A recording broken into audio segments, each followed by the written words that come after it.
بسم اللہ الرحمن الرحیم۔ تو آج ہم اپنے اردو بیٹھک کے شرکاء کے ساتھ اپنی 5ویں نشست میں حاضر ہیں۔ اس سے پہلے ہم 4 نشستیں کر چکے ہیں، 4 پروگرام ہمارے ہو چکے ہیں۔ تو اس مہینے حبیب جالب کی سالگرہ کے مناسبت سے ہم نے یہ پروگرام رکھا ہے، اور اس پروگرام میں ہم حبیب جالب کے حوالے سے گفتگو کریں گے، اور حبیب جالب کی شاعری، اس کے نظریے، اس کی زندگی، اس کی غزل، اس کی صحافت کے انداز، بہت ساری دوسری جہتوں پر، دوسرے رخ سے اس پر ہم حاصل کچھ گفتگو کریں گے ہم۔ تو انشاءاللہ پروگرام کو آگے بڑھاتے ہیں۔ سب سے پہلے میں ڈاکٹر منیر بابر صاحب سے درخواست کروں گا کہ وہ حبیب جالب کے حالات زندگی کے بارے میں کچھ گفتگو فرمائیں۔ ڈاکٹر منیر بابر صاحب۔ تمام دوستوں کا بہت شکریہ۔ آج کا دن حبیب جالب کے نام، اور حبیب جالب کا نام اس لحاظ سے ہمیشہ یاد رکھا جائے گا کہ وہ ایک انقلابی دور کے شاعر تھے، اور ان کی شاعری ہر عام شخص کی زبان کی شاعری تھی۔ انہوں نے سماجی طبقاتی نفرت کے خلاف خاصا کام کیا، اور ان کی خاصی شاعری اسی عنوان پہ رہی۔ 24 مارچ 1928 کو پیدا ہوئے، اور وہ میانی افغانان ہوشیار پور میں ان کی پیدائش تھی۔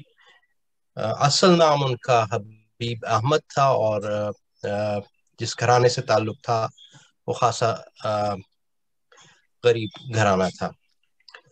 غربت و افلاس کے ماحول میں انہوں نے تعلیم پائی، اور ان کے Anglo Arabic high school Delhi سے 10ویں جماعت کا امتحان پاس کیا۔